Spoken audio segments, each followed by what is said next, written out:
네, 이제는 숫자보다 현장의 체감이 더 중요해진 업종이죠. 바로 식음료입니다. 최근 삼양식품, 농심 등의 주가 조정이 나오면서 이 라면 모멘텀이 끝난 건 아닌가라는 얘기도 있었는데 신한투자증권은 오히려 내년을 판매량의 시대가 돌아온다고 표현을 했습니다. 자, 이 부분 조상훈 신한투자증권 연구위원과 함께 자세히 짚어보겠습니다. 위원님, 어서 오십시오. 네, 안녕하세요. 네. 내년 음식료 상반기 전망을 내셨더라고요. 올해는 어땠고 내년은 어떨 것으로 보시는지 정리해 주신다면요. 네, 사실 이제 올해는 뭐 기억 많이 하시겠지만 이제 업종의 실적과 주가가 조금 많이 달랐었던 이런 좀 모습을 보였습니다. 사실 이제 상반기까지만 하더라도 뭐 탄핵 국면이 좀 장기화되면서 소비도 좋지 않았었고 여기에 이제 뭐 원가 부담도 굉장히 조금 많이 늘었었고 여기에 이제 그 식품 물가가 좀 많이 오르면서 물가 부담도 조금 있었죠. 다만 이렇게 해서 이제 실적은 정말 최악이었는데 사실 주가는 대선 이후 그리고 이제 이후에 나타날 좀 소비 심리의 회복을 선반영했었던 측면이 있었습니다. 그러면서 이제 주가는 굉장히 좀 양호한 모습을 보였었고요. 다만 이제 대선 이후 하반기 때부터는 사실 이제 좀 정반대의 상황이 조금 나타났죠. 그래서 뭐 소비 쿠폰 지급이라든지 여러 가지 긍정적인 뉴스가 있었음에도 불구하고 업종 주가는 오히려 좀 반대로 가는 이런 모습들을 좀 보였다. 이렇게 좀 정리를 해드릴 수가 있고요. 다만 이제 내년 같은 경우는 지난 뭐 2년, 3년 동안 좀 업종을 짓눌렀었던 요 매크로 부담들, 뭐 금리라든지 환율, 그다음에 물가, 그러니까 이런 부분들이 조금 완화가 되는 모습들이 좀 보일 것 같고요. 여기에 이제 뭐 K푸드 관련된 모멘텀은 조금 더 세질 것으로 전망을 하고 있기 때문에 저는 올해보다는 내년을 조금 더 좋게 보고 있습니다. 그 환율은 이제 어떻게 봐야 될지 조금 궁금해집니다. 과거에는 우리가 원자재를 사서 만들어야 되기 때문에 환율이 높아지면 부담이었잖아요. 네. 근데 지금은 수출 물량이 좀 많다 보니까 환율이 낮아지는 게 더 유리한 건지 어떻게 보시는 거예요? 큰 틀에서는 당연히 환율이 지금처럼 이제 달러가 강세인 시점이 좋지는 않아요. 왜냐하면 뭐 기본적으로 말씀하신 것처럼 이제 원재료를 사오는 부분들도 있고 또 이제 외화 순부채 평가 손실이 또 확대되는 부분들도 있기 때문에 당연히 이제 뭐 영업이익단 그리고 순이익단이 좋지는 않습니다. 다만 이제 저희가 이렇게 선별해서 볼 거는 결국은 그래서 이제 그 수출주 위주로 이제 좀더 그 달러에 대한, 그러니까 이 달러 움직임에 대한 긍정적인 흐름들이 나타날 거라고 조금 보고는 있고요. 그래서 이제 오히려 내수주보다는 해외 쪽 좀 이렇게 포커스를 많이 둔 업체들이 좀 유리하다라고 좀 보여집니다. 제가 이제 보고 있는 커버리지 종목들 중에서는 뭐 KTNG하고 삼양식품 정도가 지금의 달러 강세에서는 굉장히 좀 유리하다 이렇게 좀 정리를 해드릴 수가 있을 것 같습니다. 종목까지 좀 체크해 주셨습니다. 자, 이제 주가를 보겠습니다. 앞서서 잠깐 설명을 해주셨는데 그 기대를 했었던 그 대장주인 삼양식품이라든지 아니면 다른 라면주 농심도 한 최근 2달 정도 쉬었거든요. 가격 조정과 기간 조정을 좀 거치는 그런 모습입니다. 그 모멘텀 부재로 인해서 이제는 그 음식료주의 인기가 좀 시들해지고 있는데 주가 분석은 어떻게 하세요? 네, 사실 이제 음식료 업종은 과거에도 이제 늘 좀 방어주로 많이 좀 불리다 보니까 사실 이 시장이 좀 쉴 때 좀 이렇게 많이 가는 경향들이 있어요.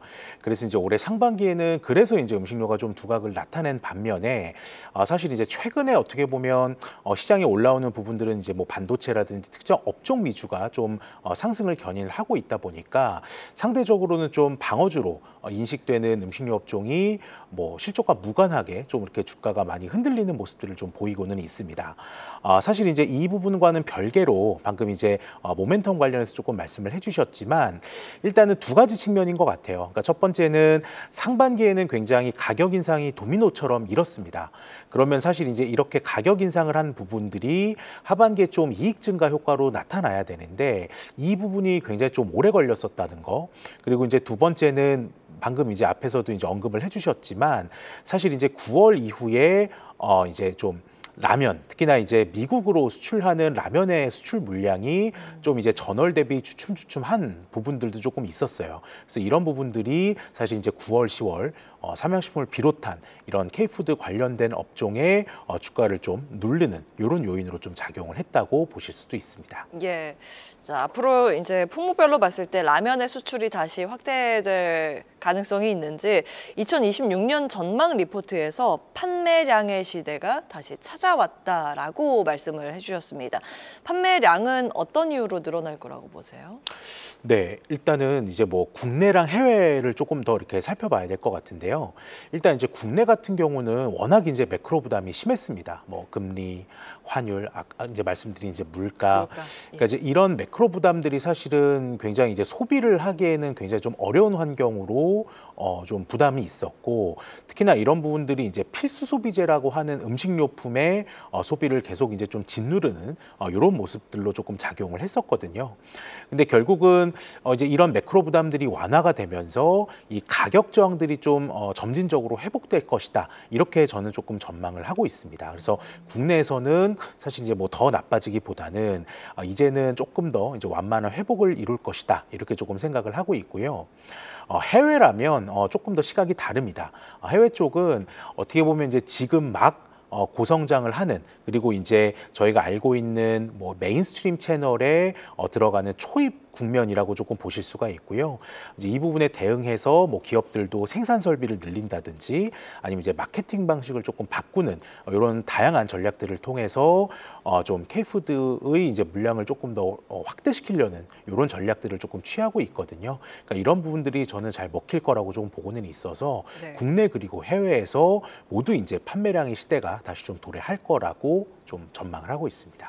예, 물가 등이 안정이 되기 때문에 가격적으로 좀 저항된 흐름들이 안정세를 찾아가면서 판매량이 늘어날 것이다, 이 말씀 주셨습니다. 유튜브 채팅창에는 추워지면 라면, 겨울에 라면 먹어야지 이런 이야기도 주셨는데 이제 기업별로 모멘텀이 다 달라질 것 같거든요. 네. 이렇게 계절성도 기대해 볼 수 있는지도 짚어주시면 좋을 것 같습니다. 네, 뭐 당연히 라면이긴 한데요. 그러니까 일단 좀 기업별로 말씀을 드리면 네. 사실 이제 가장 좀 관심 많으시고 어떻게 보면 이제 고점 대비 좀 조정된 종목이 삼양식품일 겁니다. 그래서 삼양식품에서는 이제 어떻게 조금 봐야 되느냐라고 좀 말씀을 하시는데, 아마 이제 뭐 다음 주에 이제 3분기 실적이 나오겠지만 사실 이제 뭐 고점 대비 빠진 이유가 수출 물량이 조금 많이 빠진 것이 아니냐. 그래서 이런 부분들이 수요에 결국은 좀 문제가 있는 것이 아니냐. 이제 이렇게 조금 생각을 많이 하실 텐데요.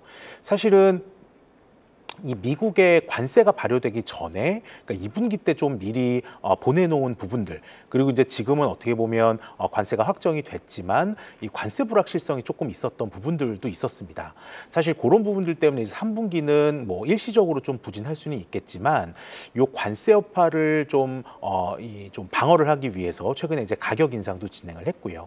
이런 저희가 알고 있는 뭐 월마트라든지 코스트코 같은 이 메인스트림 채널 중심으로 좀 확장하고 있는 전략들은 여전히 변함은 없어요. 그래서 저는 요 3분기의 일시적인 부진을 연말 그리고 이제 내년까지 봤을 때에 정말 좋은 기회라고 좀 생각을 하고는 있고요.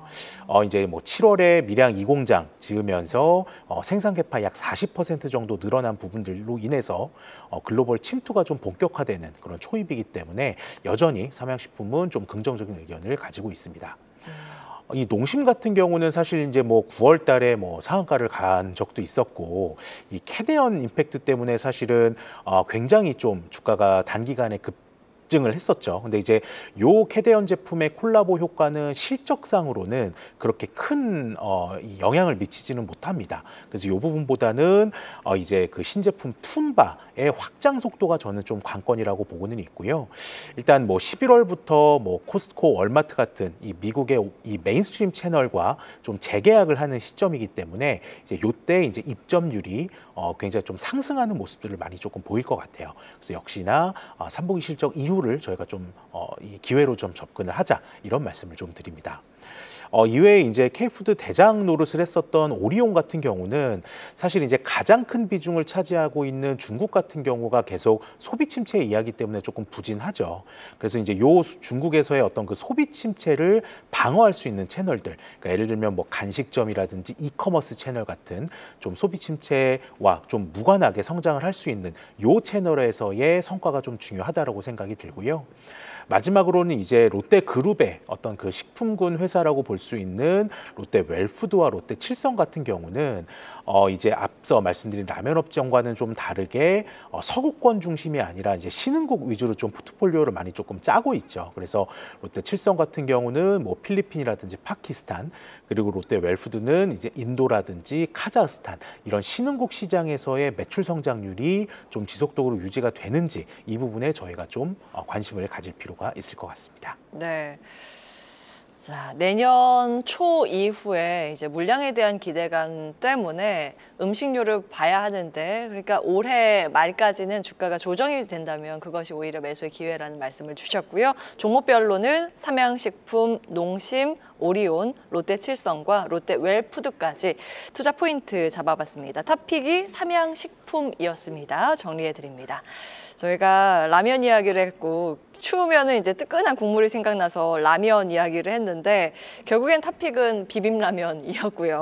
이제 유튜브 채팅창에는 뭐 오뎅, 붕어빵, 뭐 호빵 등등 이야기가 굉장히 많이 나옵니다. 이들 쪽에는 또 상장사가 없기 때문에 지금 나가고 있는 자료 화면 중심으로 참고해 보시면 좋을 것 같습니다. 여기까지 하겠습니다. 조상훈 신한투자증권 연구위원 함께했습니다. 말씀 고맙습니다. 감사합니다.